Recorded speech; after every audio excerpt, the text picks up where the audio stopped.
Hey guys, Cody from Southeast Softwash finally got out here to do the follow-up, the part 2 of this video about monument, headstone, government buildings, that kind of stuff. How do you clean them without damaging the surface? So you can soft wash this and it will clean it, but the SH will actually attack the stone. So if you go back and look at part 1, I'll put a link down in the description to the part 1 of this video.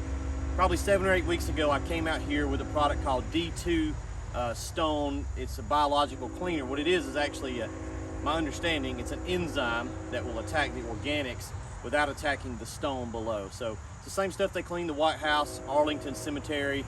Guys, I know the traffic's loud, and now we got a train in the background as well. So it's just the curse of Cody and Roanoke trying to do a video. So just bear with me. So before I really get into this video, let me say something I need to say really quick. If you want to learn how to do this kind of stuff in detail, as well as a bunch of other training, or maybe you want some equipment, hit us up, southeastsoftwash.com. We do training, we do equipment. We also do a what we call a boot camp with my buddy Aaron Parker from the Lean and Mean Academy. I'm sure you guys know who Aaron is. We do that a few times a year. It's a really nice 2-day boot camp. We deep dive into all this kind of stuff: pressure washing, soft washing, roof cleaning, steeple cleaning, all kinds of little niche stuff that we can make some money at. And then day 2 is a whole day of marketing. So if you want to come to that, I'll put links in the description to all that stuff, and also just to our website. So let's get back to talking about this. 7, 8, 9 weeks ago, whenever it was, I came out here and sprayed this headstone down. They were both filthy.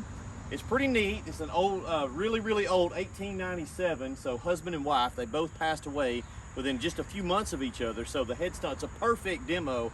The headstones are exactly the same age, well over 100 years old, right? So super old, probably never been cleaned. And we talked about in that first video, why can't you just come out here and pressure wash it with just water? Well, because you're probably gonna damage it through abrasion. Why can't you just soft wash it? Well, the chemicals, the soft wash, the SH salt is gonna eat at that, which we don't wanna do.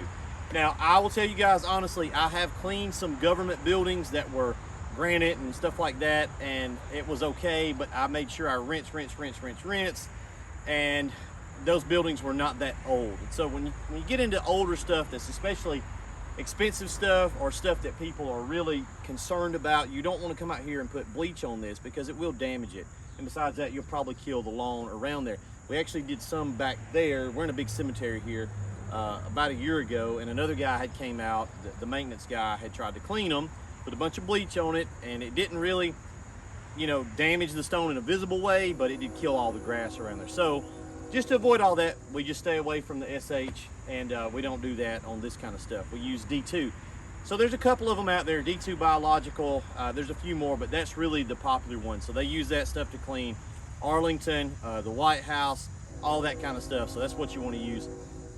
Now, I had a little squirt bottle, and my luck is terrible. Every time I would come out here and put a coat on this thing, it would rain like 30 minutes later and wash it off. What you really want to do is spray it and kind of do the Ronco method, set it and forget it, which it just wasn't allowing me to do. About 3 different trips out, I used up my squirt bottle, so I ordered some more, and we eventually got enough on here and let it set. And it's, as you can see, it's been several weeks, and it cleaned the crap out of it. It looks awesome. So I got a little bit of overspray on that one, and pump up sprayer style, and it cleaned a little bit on our control. So this is what we got. Looks great, and we did not damage the stone, which is the important thing to do. So again, I'm not saying you got to do that on every single thing that's made of granite ever in the world, but the stuff that matters, the important stuff, especially if it's old, especially if it's a monument, okay, we definitely don't want to damage that stuff. So this is what you want to use. I'm trying to get hooked up with these guys, D2, so that I can sell it. Not a lot of folks sell it, but you can find it online. I've called the company several times. They will not answer the phone. So if I can ever get a hold of the dude, we'll probably list this on our website as a good thing for you guys to keep in the truck. Again, you're not going to make 6 figures a year cleaning monuments. I'm sure there are some cats out there doing that. Most of us aren't. It's just supplemental to our baseline pressure washing and soft washing. This is just kind of one of those things that, hey, can you clean my Papa's gravestone? Yes. And this is how you do it. So D2 biological. Anyway, guys, sorry it took me so long to get back out here. I'm a busy man. There you go. Before and after, looks great. We'll see you guys later.